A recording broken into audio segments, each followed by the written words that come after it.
नमः शिवाय। नमस्कार दोस्तों, अविश्वसनीय एवं सटीक भविष्यवाणी की श्रृंखला में मैं पूनम पांडे आप सभी का स्वागत करती हूँ। दोस्तों, इस चैनल के माध्यम से मैं आप सबको सरल फलित करना सिखाती हूँ।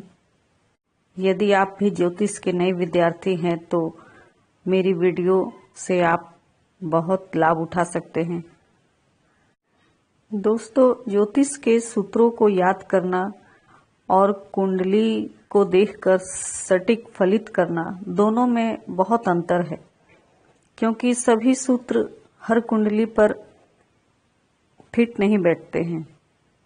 कुंडली में कभी कभी कई योग आंशिक फल देते हैं, कभी तो योग भंग हो चुके होते हैं। इन सब बातों पर ध्यान देना बहुत जरूरी है। तो चलिए आज की चर्चा शुरू करते हैं।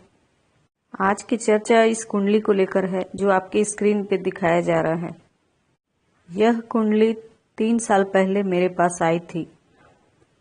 जिनकी कुंडली है उन्होंने अपनी माता के बारे में जिज्ञासावश मुझसे कुछ सवाल पूछा था।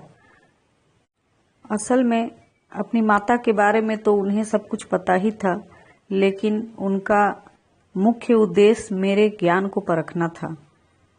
तो मैंने उनकी कुंडली को देखकर कुछ बातें कही, जिसमें प्रतिक्रिया स्वरूप उन्होंने क्या जवाब दिया ये आप स्क्रीन पे देख सकते हैं। मैंने उनकी कुंडली को देखकर कहा था कि उनकी कुंडली में माता का सुख नहीं है। यदि माता जीवित भी होंगी तो रोगी बनकर रहेंगी। मेरे फलित करने के बाद उन्होंने ये बताया कि उनकी माँ लंबी बीमारी के बाद गुजर चुकी हैं। उन्होंने बहुत कष्ट झेले। तो चलिए देखते हैं कि उनकी कुंडली में ऐसे कौन से योग थे जिनके कारण उन्हें माता का सुख नहीं प्राप्त हुआ। स्क्रीन पे आप देख सकते हैं कि यह मीन लग्न की कुंडली है और इसमें चतुर्थ भाव में मिथुन राशि है। चतुर्थ भाव माता का भाव होता है और चतुर्थ भाव का स्वामी भी माता का प्रतिनिधित्व करता है। इसके अलावा चंद्रमा को भी माता का कारक माना गया है। इस कुंडली में चतुर्थ भाव का स्वामी बुध 6ठे भाव में पड़ा हुआ है और दूसरी तरफ माता का कारक ग्रह चंद्रमा भी 8म भाव में है। इसके अलावा चतुर्थ भाव भी पापकर्तरी योग में पड़ गया है। पापकर्तरी अर्थात जिसके आगे और पीछे पापी ग्रह हो। तो आप देख सकते हैं कि चतुर्थ भाव के आगे और पीछे 2 पापी ग्रह हैं। तृतीय भाव में राहु और 5म भाव में सूर्य। कुल मिलाकर देखा जाए तो इस कुंडली में चतुर्थ भाव का स्वामी और माता का कारक ग्रह चंद्रमा, ये तीनों ही पीड़ित है। इस स्थिति में माता के सुख की कल्पना करना भी व्यर्थ है।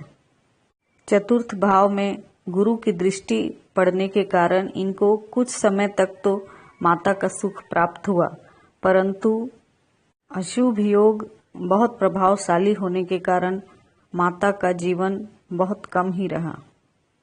तो दोस्तों, इस प्रकार आप भी एक एक भाव पर सूक्ष्म ध्यान देकर आप भी सरल और सटीक फलित कर सकते हैं।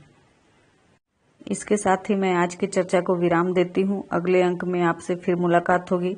यदि आप मेरे चैनल पर नए हैं तो मेरे वीडियो को लाइक करें, शेयर करें और मेरे चैनल को सब्सक्राइब करें। नमस्कार। जय महाकाल।